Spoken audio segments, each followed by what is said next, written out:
शिक्षक साथियों, कैसे हैं आप लोग। आशा करते हैं आप लोग सभी अच्छे होंगे।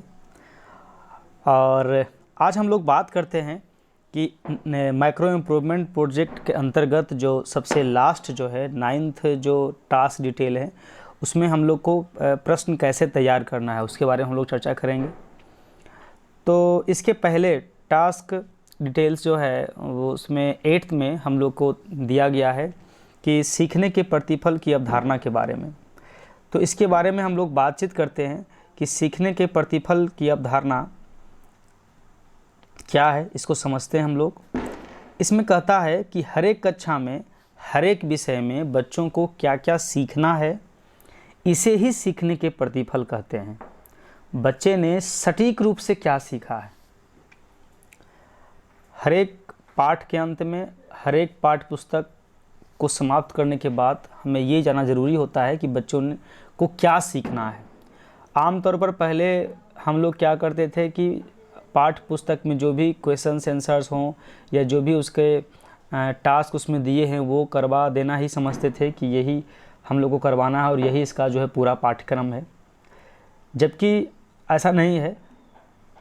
पाठ्य सामग्री के संदर्भों की भिन्नताओं तथा पढ़ाने के विभिन्न सिद्धांतों को हमें ध्यान में रख करके ये जो है सीखने के प्रतिफल को तैयार किया गया है।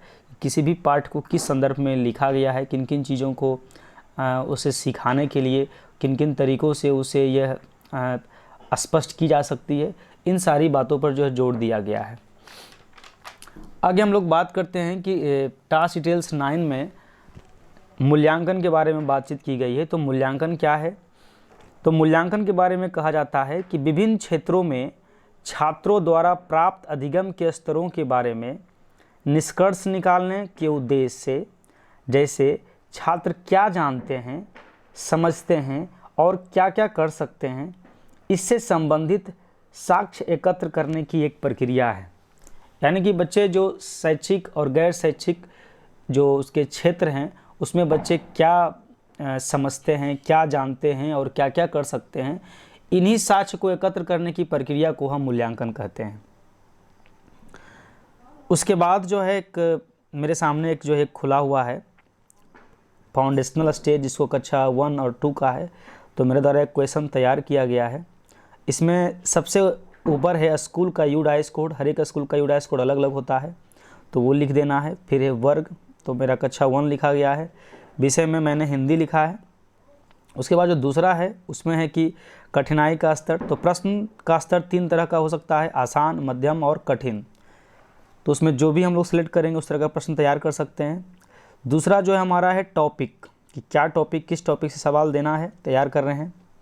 फिर उसके बाद है अधिगम प्रतिफल, और उसके बाद है दक्षता। दक्षता में है प्रिंट में मेरे द्वारा तैयार किया गया है, उसको आगे पढ़ेंगे। फिर नीचे है उद्दीपन, और फिर है उत्तर और उत्तर की व्याख्या। तो हम लोग चलते हैं यहाँ से टॉपिक से। टॉपिक में मेरा है प्रिंट अवधारणा, और प्रिंट अवधारणा से संबंधित मेरा लिखा हुआ अधिगम प्रतिफल कि लिखा या छपा हुआ में मौजूद अक्षर, शब्द और वाक्य की इकाइयों को पहचानता है। अब हम यहाँ पर थोड़ा सा बात करेंगे अधिगम प्रतिफल और दक्षता के बारे में। तो अधिगम प्रतिफल और दक्षता में थोड़ा सा अंतर है, इसको हम बस उदाहरण से समझते हैं। कि जैसे दक्षता में है कि दक्षता एक तरह का कौशल है, ज्ञान है, मूल्य है। जैसे उसमें हम लोग समझते हैं कि बच्चा जो है रंगों की पहचान करता है, तो ये दक्षता हो गया। और जब उसी के बारे में हम थोड़ा सा खास हो गया, स्पेसिफिक हो जाएंगे कि बच्चा जो है 4 रंगों की पहचान करता है, जैसे लाल, हरा, पीला, नीला, तो इसको हम जो है अधिगम प्रतिफल कहेंगे। तो इसी तरह से मेरा लिखा हुआ है अधिगम प्रतिफल में कि बच्चा अक्षर, शब्द और वाक्यों की इकाइयों को पहचानता है। जबकि दक्षता में मेरा क्या है कि प्रिंट में मौजूद अक्षर, शब्द और वाक्य पर उंगली रखकर पहचान करते हैं, और बच्चे अनुमान लगाकर भी इकाइयों की पहचान करते हैं। अब एक टर्म इसमें है उद्दीपन, कि उद्दीपन क्या है।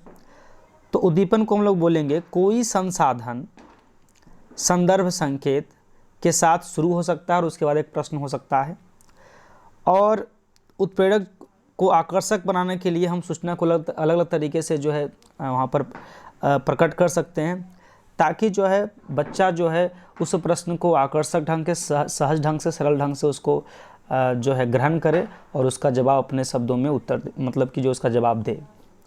तो इसमें जो है उद्दीपन में मेरे द्वारा एक सवाल लिखा गया है कि मेरा नाम मदन है। इसमें नाम लिखा हुआ, नाम कहाँ लिखा हुआ है, इसमें लिखा हुआ डबल हो गया है, कोई बात नहीं। तो मेरा इसमें नाम कहाँ लिखा हुआ है, तो मेरा नाम मदन है, ये सेंटेंस लिखा हुआ है। इसमें बच्चों को उससे पूछना है कि नाम कहाँ पर है। तो वो मेरा को भी नाम बोल सकता है, नाम को भी नाम बोल सकता है, मदन को भी नाम बोल सकता है को भी नाम बोल सकता है। अगर वो अनुमान लगाता है या पढ़ने जानता है तब जो है वो सही उत्तर पर वो टिक लगाएगा। तो यहाँ पे उत्तर है नाम लिखा हुआ है और व्याख्या में है कि नाम जहाँ है उसे अंडरलाइन कर दी जाएगा। तो ये जो है पहला सवाल, पहला जो है फॉर्मेट था सवाल का। इसी प्रकार से दूसरा सवाल तैयार किया गया है मेरे द्वारा, वो इंग्लिश का है। इसमें भी उसी तरह से है, ये भी क्लास 1 का है और इसका टॉपिक है आइडेंटिफिकेशन ऑफ लेटर्स, लेटर्स को पहचान पाता है कि नहीं। और इसमें एक सवाल है कि PBD इसमें से कौन सा जो है B है, B बोल करके पूछेंगे उससे और वो बताएगा कि हाँ ये जो है ये B है। उसके बाद जो है उसी तरह से तीसरा सवाल है, ये गणित से संबंधित है, ये जोड़ का कि लर्निंग इसमें क्या अधिगम प्रतिफल में कि बच्चा जो है कक्षा 1 में 1 से 20 तक संख्याओं का जोड़ करता है। तो इसमें एक मेरा सवाल है कि राधा के पास 3 पेंसिल है और मीरा के पास 2 पेंसिल है, बताएं दोनों के पास कितने पेंसिल हैं, दोनों को मिलाकर कितने पेंसिल हैं। तो इसमें भी देखिए क्वेश्चंस दिए गए हैं, ऑप्शन दिया गया है। ऑप्शन में ध्यान देना है कि 2 ऑप्शन जो हैं वैसे हों जो डिस्ट्रैक्ट करे, मतलब बच्चा को जो है ध्यान वहाँ से हटाए वहाँ पे, और 2 आंसर ऐसा हो जो कि काफ़ी नज़दीक हो। तो 2 और 3 तो सिंपल है कि 5 होगा, इसीलिए काफ़ी नज़दीक का आंसर दिया गया है 4, 5, 6, 7 और हम लोग जानते हैं कि इसका आंसर जो है 5 है। फिर अगला सवाल जो है ये है वर्ग 4 के लिए हिंदी का। इसमें है कि टॉपिक है भाषा की बात। इसमें है कि बच्चा जो है जैसे शब्द की पुनरावृत्ति, सर्वनाम, संज्ञा, विशेषण, जेंडर, वचन आदि के प्रति सचेत रहते हुए लिखता है कि नहीं। तो इसमें मेरा एक सवाल तैयार किया गया है कि नीचे दिए गए वाक्य में संज्ञा पर घेरा लगाइए। मोहन चुप हो गया, तो इसमें कौन सा संज्ञा है। तो अगर बच्चा संज्ञा को समझता है तो वो टिक लगा देगा। इसमें जो भी एक वाक्य है उसका चारों जो अक्षर है, चारों जो उसका शब्द है उसको ऑप्शन में दिया गया है, ताकि किसी पर अगर अंदाज से लगाएगा तो वो गलत हो जाएगा।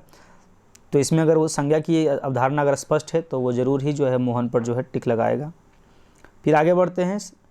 ये जो है अब ये 3 to 5 के लिए क्वेश्चन था। अब ये जो है कक्षा 3 का है इंग्लिश। इसमें हम लोग देखेंगे अपोजिट वर्ड्स को लेकर के जो है सवाल है कि हैप्पी का अपोजिट क्या होगा। अब हैप्पी में देखिए इस तरह का सवाल है कि हैप्पी का जो सिनोनिम्स है वो हम लोग दे सकते हैं, 3 सिनोनिम दे सकते हैं, जैसे वाइज हो गया, जॉयफुल हो गया, लकी हो गया, और एक इसका अपोजिट हम लोग जो है सैड दिए हैं। एक अपोजिट वर्ड और इसमें डाला जा सकता है जो कि हैप्पी का नहीं हो। तो इसमें जो है करेक्ट आंसर इसका सैड होगा। और एक गणित का जो है सवाल है कक्षा 3 के लिए कि एक घड़ी बना दिया गया है और इसमें पूछा जा रहा है कि इस घड़ी में कितना बजा है। तो इस घड़ी में 8 बजा है, छोटी सुई 8 और बड़ी सुई जो है 12 पर है, तो इसमें 8 बजे हैं।